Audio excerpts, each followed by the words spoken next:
18 000 km en 72 heures. C'est le dernier défi de taille réalisé par l'armée de l'air et de l'espace lors de Pégase 2022.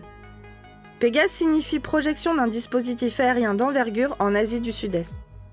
170 aviateurs ont représenté la France pendant 5 semaines sur 3 étapes intenses. La première était une projection de puissance en Nouvelle-Calédonie, baptisée Henry Brand.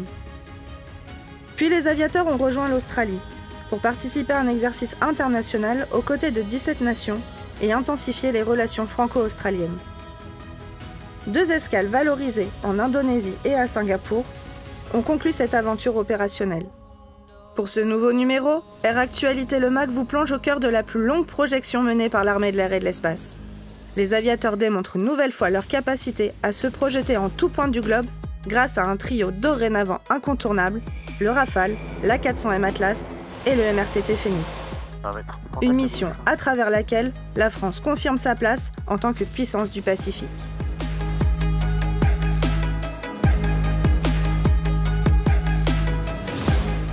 La joie est palpable sur le tarmac de la base aérienne 186 de Latantouta en Nouvelle-Calédonie.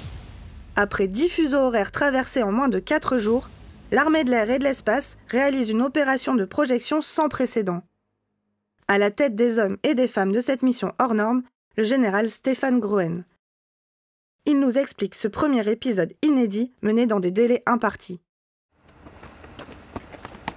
On a posé en Nouvelle-Calédonie pour la première fois depuis 1942 des avions de combat sur la base aérienne 186 de la Tontouta. On a, à l'issue du convoyage, réalisé une mission d'entraînement multimilieu, multichamp qui a impliqué l'emploi de satellites, l'emploi de Rafale, l'emploi d'A400M et de CASA CN235 qui ont largué des parachutistes sur le nord de l'île. Le bilan, c'est une extrême fierté d'avoir pu emmener une équipe qui a atteint les objectifs qui avaient été fixés par le chef d'état-major des armées et le chef d'état-major de l'armée de l'espace, qui était de réaliser cette projection de puissance en moins de 72 heures. Et on a effectivement réussi et accompli la mission en 71 heures et 55 minutes. L'ensemble du dispositif français est extrêmement fier d'avoir pu atteindre l'objectif fixé des 72 heures.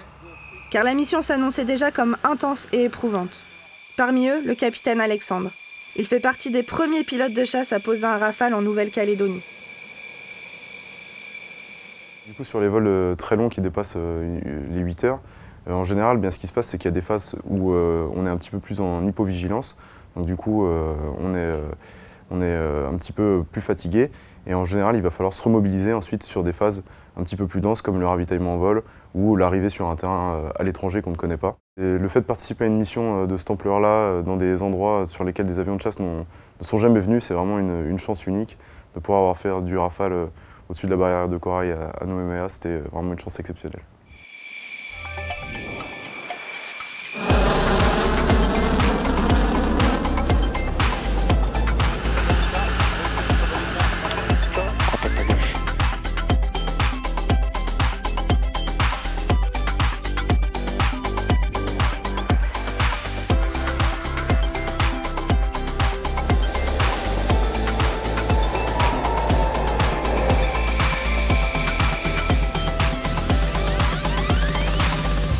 Aux côtés du capitaine Alexandre, le lieutenant Johan vit lui aussi un moment incroyable.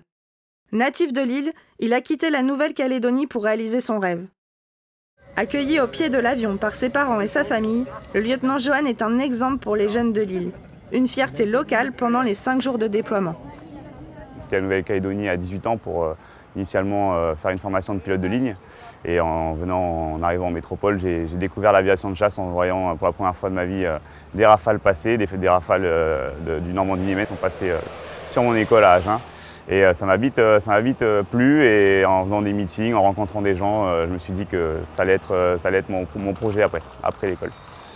Le fait d'arriver sur mon île m'a procuré énormément d'émotions, de plaisir, de fierté, de souvenirs. Mais une fois que la phase tactique s'est terminée, qu'on était sur le trait de côte pour rentrer sur Tontouta, là c'était incroyable, j'arrive pas à y croire, c'était fou.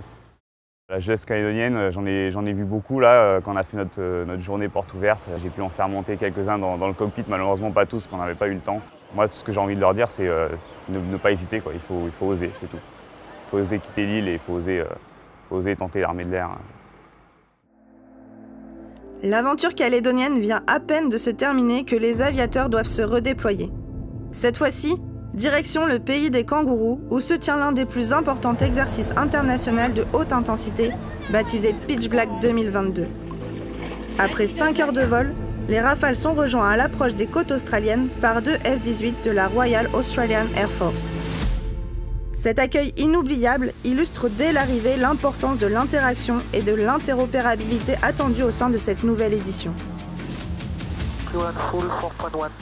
L'exercice Pitch Black est un exercice de large force entry. Le principe, c'est de pouvoir mettre des composantes aériennes face à face dans un environnement non permissif. Cela se passe en Australie, sur la base de Darwin, North Territory, qui nous permet d'avoir des grands espaces, des grands volumes qu'on n'a pas en Europe. Nous retrouvons 16 pays, environ 80 aéronefs. Sur la base de Darwin où nous nous trouvons, nous avons 3 Rafales. Ensuite, vous avez une base, la base d'Amberley, qui est la base des ravitailleurs australiens. Sur le côte est de l'Australie, nous avons un MRTT et environ à 3 heures de route, au sud, nous avons la base de Tyndall où est positionné le CASA. Tout le principe, c'est l'interopérabilité. On s'habitue, on s'entraîne, même si on est selon les mêmes standards, à pouvoir œuvrer, quel que soit l'endroit, ensemble. Le but étant, certes, d'opérer ensemble, mais de savoir travailler, préparer et débriefer ensemble. S'il y a un mot d'ordre, c'est ensemble. Pour les équipages, Pitch Black est une occasion unique d'interagir avec des aéronefs de dernière génération. Les pilotes évoluent dans un espace aérien immense qui représente un tiers de l'espace aérien français. Ils peuvent faire du supersonique à partir de 10 000 pieds, là où en France c'est 30 000 pieds. Au bout des 3 semaines, ils sont intégrés dans des missions impliquant jusqu'à 100 aéronefs. La meilleure mission pour l'instant que j'ai effectuée ici, c'était vendredi dernier. J'étais équipier de l'avion leader qui était Mission Commander sur cette mission. Une mission également d'escorte qui a été très intense, où on faisait une 45 contre 45, toujours dans la même zone. On a eu la chance de faire des ravitaillements en vol et environ 2h30 de vol. On a la chance de travailler avec des pays qui ont amené ici plein d'avions. On a des visions différentes des tactiques et on apprend à tous travailler ensemble. C'est pas facile, mais à la fin ça fonctionne, donc on est très content de pouvoir le faire. Être ici en Australie pour faire du Rafale, c'est une opportunité incroyable et les missions sont hyper diversifiées. Il y a plein d'avions en vol, c'est une expérience énorme pour moi et pour les jeunes qui sont ici et on est très heureux de participer à cet exercice.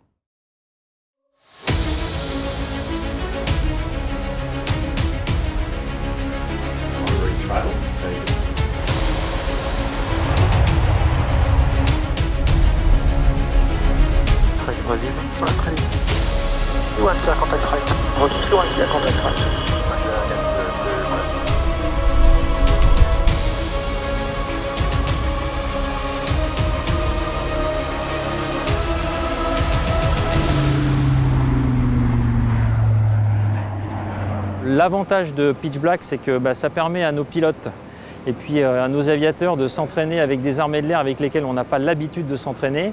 Je pense notamment aux armées de l'air de la région, que sont les armées de l'air japonaises, les armées de l'air indonésiennes, les armées de l'air coréennes.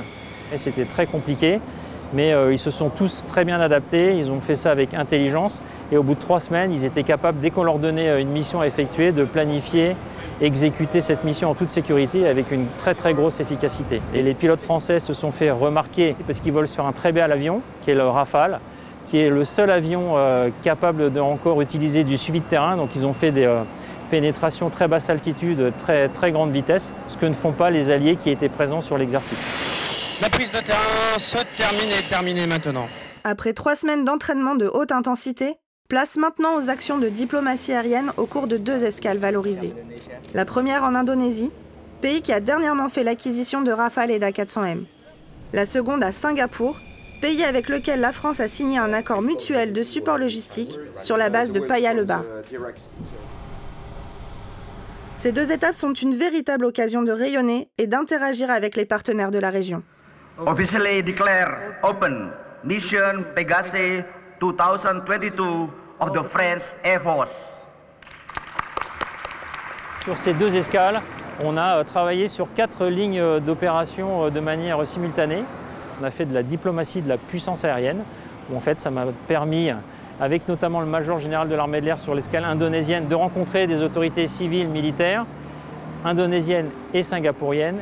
On a ensuite démontré nos savoir-faire, qu'ils soient dans le domaine opérationnel mais aussi industriel. On a ensuite ouvert les ports au personnel de l'ambassade mais aussi aux citoyens français résidant en Indonésie et à Singapour pour qu'ils puissent découvrir en fait le trinôme que je qualifie de redoutable qu'est l'A330 MRTT, le Rafale et la 400M.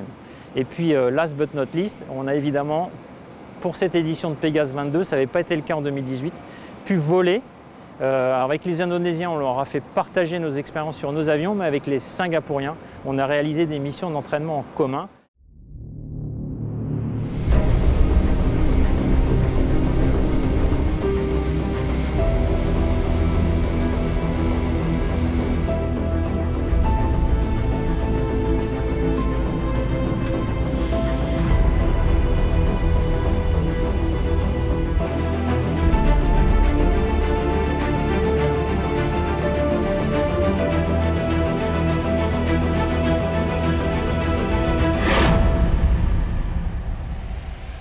Le rôle de la 400 sur cette mission, c'est de fournir de la souplesse au dispositif, puisqu'on transporte tout le fret technique des Rafales ainsi que leurs mécaniciens, ce qui permet en cas de panne d'un des Rafales n'importe où sur une des étapes de cette mission, de pouvoir être présent, le rejoindre ou décoller après lui et fournir le matériel pour son entretien, sa maintenance ou sa réparation.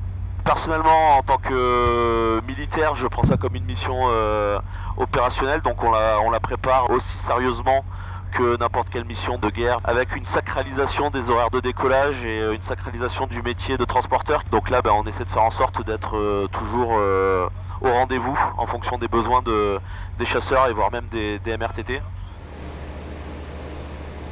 Pour soutenir cette projection inédite, et alors que la France est engagée sur le flanc est de l'Europe, il a fallu réfléchir à l'optimisation de l'utilisation des moyens aériens. Un hub logistique a ainsi été conçu.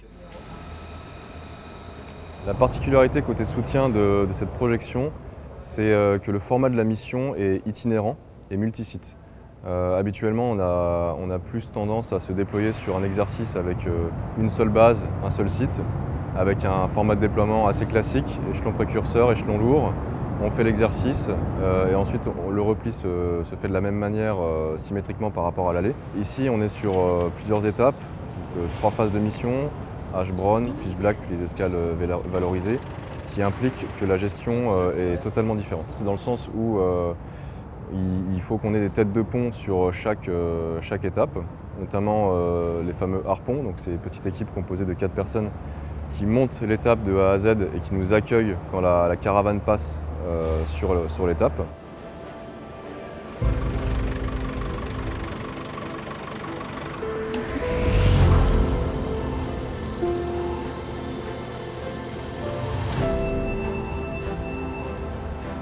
Cette organisation de la logistique est assez innovante, notamment avec ce hub logistique qu'on a mis en place sur Darwin. L'idée de ce hub logistique, c'est d'avoir un point central avec tout notre fret. Et le fait que nos avions se déplacent soit en Nouvelle-Calédonie ou soit en Indonésie, soit à Singapour, en cas de problème, comme on a un A400 dans la caravane, l'A400 peut revenir chercher des pièces ici sur Darwin et repartir sur le site où est en panne le Rafale et le dépanner. On a créé, si vous voulez, une mini base aérienne sur le site de Darwin qui permet d'avoir une projection un petit peu de nos Rafales et de nos MRTT sur les différents sites où on a besoin d'aller. À travers ce déploiement, la France confirme son engagement en faveur de la sécurité et de la stabilité en Asie-Pacifique. Elle confirme sa place en tant que puissance du Pacifique.